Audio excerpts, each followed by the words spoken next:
Alessandra Marconi, on se tourne vers vous, Culture Club. On a appris la semaine dernière la mort de l'acteur oscarisé Gene Hackman et de sa femme, le pianiste Betsy Arakawa.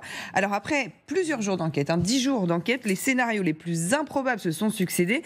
Ça y est, on a eu les révélations, en tout cas, ce matin, de l'enquête. C'est ça, exactement. C'était vraiment une enquête hors du commun, c'est peu de le dire. Mais avant de revenir sur cette tragédie, petit rappel de la carrière incroyable de Gene Hackman, évidemment. Gene Hackman, tout le monde connaît son visage, puisque sa carrière couvre pratiquement 6 décennies quand même. Il a gagné 2 Oscars, 4 Golden Globes. Vous avez pu le voir notamment dans des films cultes, comme l'excellent Mississippi Burning.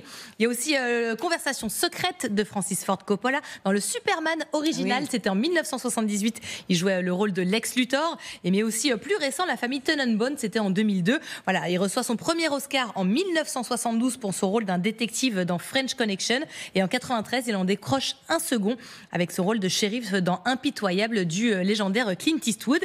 Il a rencontré sa femme, Betsy Arakawa, en 1984. C'était une pianiste très douée, mais qui a arrêté sa carrière quand elle a rencontré son mari. Tous les deux étaient mariés depuis plus de 30 ans. Alors, ils ont été retrouvés morts, tous les deux, le 26 février. Eux deux et leur chien, d'ailleurs, aussi dans leur maison de Santa Fe, dans des circonstances assez surprenantes. Et c'est vrai qu'il y a eu des scénarios assez rocambolesques. Exactement, parce que comme vous le dites, les circonstances sont plus que surprenantes.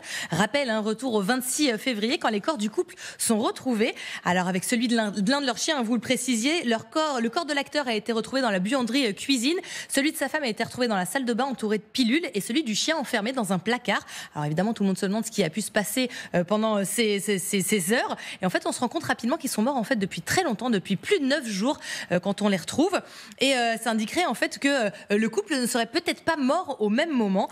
Et le scénario qu'avancent au début les enquêteurs est quand même très surprenant. Gene Hackman aurait fait une crise cardiaque dans l'entrée de sa maison, sa femme aurait couru pour récupérer des pilules, elle serait tombée, elle aurait eu un traumatisme, elle aurait en même temps enfermé le chien dans un placard et serait morte juste après. Bon voilà, ça semblait quand même un petit peu tiré par les cheveux, un scénario tout à fait improbable. Et effectivement, on a eu donc ce matin les résultats. On sait maintenant ce qui s'est passé. Alors déjà, pour commencer, sa femme est morte bien avant Gene Hackman, une semaine avant. Et en fait, ce qui se passe, c'est qu'elle aurait fait une maladie. Elle aurait eu une maladie qu'elle aurait contractée suite à son interaction avec des excréments de rats. Une maladie qui est en fait respiratoire. Donc, elle serait morte de cette maladie une semaine avant son mari. Et Gene Hackman étant il était atteint d'Alzheimer. Exactement, il a la maladie d'Alzheimer. Donc, il ne serait pas rendu compte en fait que sa femme était morte. Il n'aurait pas pu, en tout cas, prévenir les secours, quoi. Exactement. Lui, il n'a pas touché un téléphone portable, on le sait, pendant la semaine où sa femme était morte et qu'il était encore dans la maison. Et il serait mort de sa maladie cardiovasculaire. En fait, il avait un pacemaker, donc il serait mort de ça. Donc en fait, voilà la terrible vérité qui vient d'être apprise. Alors l'héritage, c'est très compliqué. Donc 90 millions de dollars d'héritage.